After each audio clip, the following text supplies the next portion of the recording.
Hey, what's going on? How you doing? So listen, I'm going to talk to you about a condition in real estate, okay, that you need to be aware of, especially if you're a wholesaler and you're starting out, okay? You know what's called? Non-deal-itis. That's right, non-deal-itis. And here's the thing, okay? I'm making this video because I get a lot of people talk to me, call me, and they're frustrated because they've got a deal. It's tantalizingly close. It looks like it's going to work. The number's almost there, but it just can't. They just can't seem to get it closed, or what? There's a trillion issues why it won't work. And I've been there. I know what it's like. I've been guilty of this myself. The number in your mind. So you're looking at a deal, and you're thinking, "Oh wow, man, if this thing goes through, I can make 20 grand or whatever it is, 50 grand, 10 grand." And it all works out in your mind, and you're talking to the seller, and he needs to sell because he's trying to move to Miami or something. And in your mind, you think, man, this is a no-brainer. Of course, this guy's going to sign, but maybe he's got to have an ex-wife get on board, or I don't know, something. There's the bank has to sign off or something, whatever. There's some issue, and for whatever reason, you can't get it under contract, or maybe. It might be a scenario where you need to get that house for 140 and the seller's at and 150. You're 10 grand off, and you're like, dude, come on, let's make this work, right?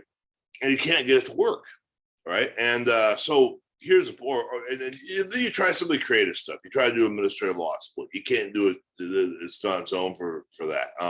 Maybe you can't, and you think, well, maybe do a lease option or terms deal, but the guy wants all the money tomorrow, and he doesn't want to take that much of a discount. Okay, so price or terms won't work. So what do you do? You know what you do? This is what you bail. You forget about it. Okay, that's why I call it non-deal-itis. And because here's the thing. Okay, you only have so much mojo. Okay, you really do. I don't have so much mojo. I got a wife, 4 kids too, and I got to be a businessman. I got to be there for the kids and all this. And you can't. You just got to know when to cut. When to cut your losses, right? Kenny Rogers, know when to fold them, right? Because there's nothing there. Okay, and if you spend all this energy fussing, trying to get the seller to do this stuff, if he just was more reasonable, right?